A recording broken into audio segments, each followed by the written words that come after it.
नमस्कार। आपके सम्मुख एक बार फिर उपस्थित हुआ हूँ। दो देश के दो ऐसे राजनेता जिनको हम धूर्त राजनेता कहें या मूर्ख राजनेता कहें तो भी गलत नहीं होगा।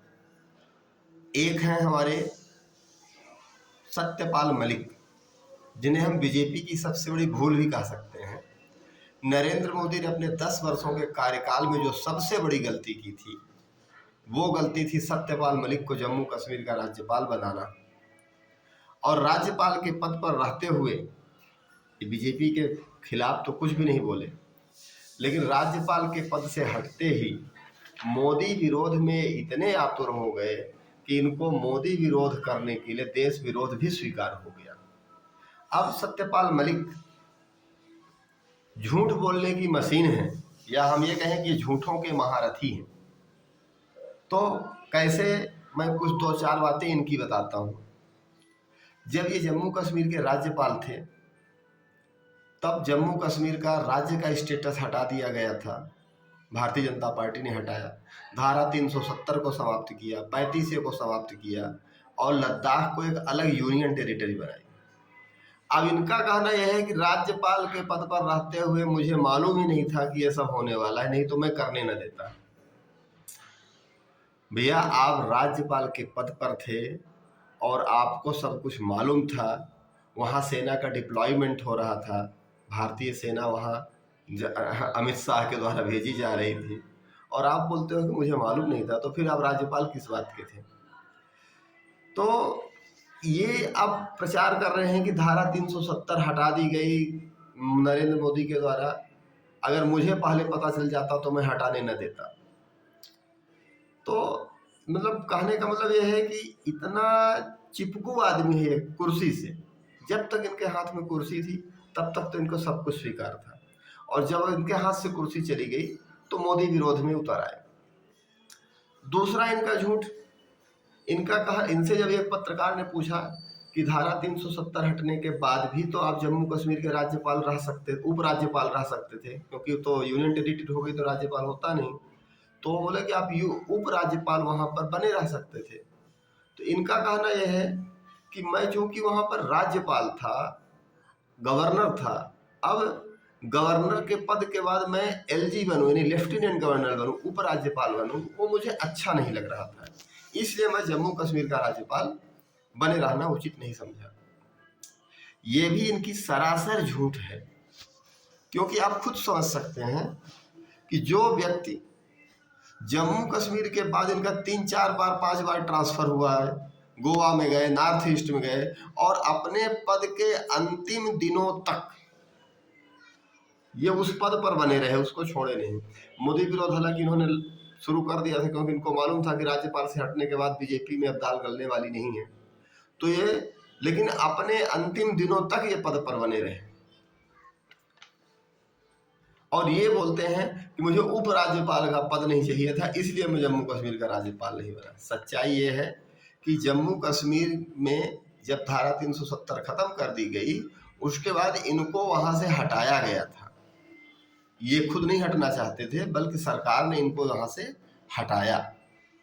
और उसके बाद तीसरा इनका झूठ, देश विरोधी झूठ जो है, मतलब देश के विरोध में भी ये उतर आए, क्योंकि मोदी विरोध इनको करना है।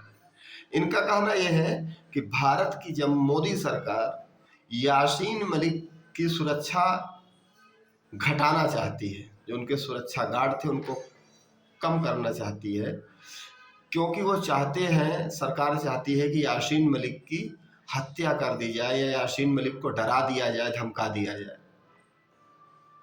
भैया, ये तो अच्छी बात है। जम्मू कश्मीर का अलगाववादी नेता, भारतीय वायुसेना के अधिकारियों का हत्यारा, जम्मू कश्मीर के मूल निवासी जो हिंदू थे, कश्मीरी पंडित, उनका हत्यारा यासीन मलिक, जिनको कि मोदी सरकार से पहले की सरकारें अपनी सुरक्षा गार्ड दिया करती थी, उसको अगर मोदी जी ने हटा लिया तो इसमें गलत क्या है? अच्छी बात है। लेकिन यहाँ उनको आपत्ति है। वो कह रहे हैं यासीन मलिक जी कि मोदी सरकार चूंकि चाहती है कि यासीन मलिक की हत्या कर दी जाए, इसलिए उनकी सुरक्षा हटा ली गई। अब आप खुद समझ सकते हैं कि देश का विरोध करने वाला, देश को टुकड़ों में बांटने वाला, जम्मू कश्मीर को भारत से अलग करने वाले व्यक्ति को 2014 से पहले भारत की ही सरकार सुरक्षा मुहैया कराती थी, और अब जब उसे सुरक्षा नहीं मिल रही है, वो आज जेल में है, यहाँ तक कि आज वो जेल में बंद है। उस व्यक्ति के प्रति इनको सहानुभूति है कि यासीन मलिक को सरकार मारना चाहती थी, इसलिए उसकी सुरक्षा हटा दी गई। अब इनका आते हैं चौथा झूठ। चौथा झूठ तो इन्होंने अति कर दी। इनका कहना है कि पुलवामा की घटना जो है वो सरकार ने करवाया है। अब आप सोच लीजिए, उनका कहना है कि सरकार और सेना की मिली भगत से पुलवामा की घटना हुई है। आप मोदी सरकार का विरोध करते करते आप सेना पर भी आरोप लगा दिए कि सेना खुद अपने सैनिकों को मारना चाहती है। कितनी बड़ी ये दुर्दांत बातें कर रहे हैं। ये धूर्त और नीच किस्म का व्यक्ति है। इसकी बातों में बदबू आती है। मैं तो बोलता हूँ बदबू आती है, क्योंकि इस टाइप का व्यक्ति जो न सेना से सहानुभूति रखे, न सरकार से सहानुभूति रखे और न देश से सहानुभूति रखे, वो व्यक्ति 5 साल तक भारत के विभिन्न राज्यों का राज्यपाल था, और अब भारत की जो विरोधी पार्टियां हैं, कांग्रेस और अन्य लेफ्ट लिबरल, उनका सबसे चहेता सुपरस्टार बना हुआ है। आप कहीं भी देखिए, यासीन मलिक का इंटरव्यू होता है, और इंटरव्यू कौन लेता है? इंटरव्यू वही लोग लेते हैं जो लेफ्ट लिबरल गैंग के समर्थक पत्रकार हैं, और उसके इस इंटरव्यू को जोर शोर से प्रचारित किया जाता है। सिर्फ पत्रकार ही नहीं, इसके सबसे बड़े स्टार प्रचारक तो राहुल गांधी जी हैं, जो जोर शोर से बताते हैं कि पुलवामा की घटना प्रायोजित थी, पुलवामा की घटना सरकार ने किया था। भैया, कोई भी सरकार, मैं तो सिर्फ मोदी जी की नहीं बात कर रहा हूँ, 1947 से अब तक मैं सभी सरकारों को बोल रहा हूँ कि कोई भी सरकार इतना नीच किस्म का निकृष्ट कार्य नहीं कर सकती कि अपने ही सैनिकों का वध करवा दे। लेकिन सत्यपाल मलिक को लगता है कि पुलवामा की घटना पाकिस्तान ने नहीं, भारत की सरकार ने करवाया है। ये पाकिस्तान को एक तरह से क्लीन चिट दे रहे हैं, और भारतीय सेना को भी अपमानित करने में कोई कसर नहीं छोड़ना चाहते हैं।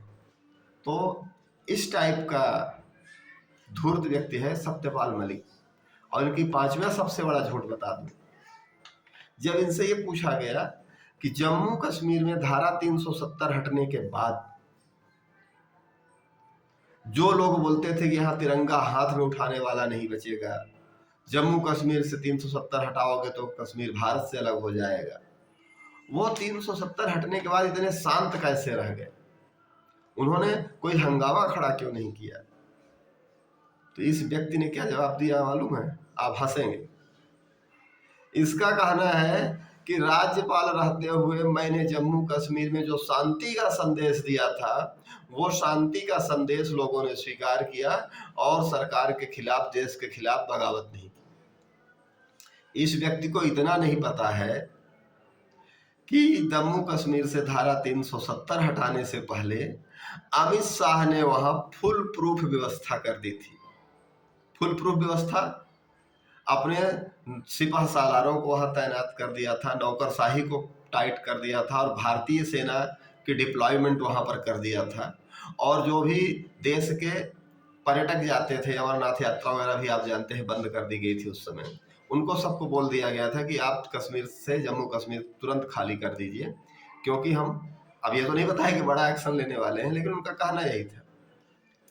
और इस व्यक्ति को ये लगता है कि जम्मू कश्मीर में हमने शांति का संदेश दिया और लोगों ने शस्त्र नहीं उठाए।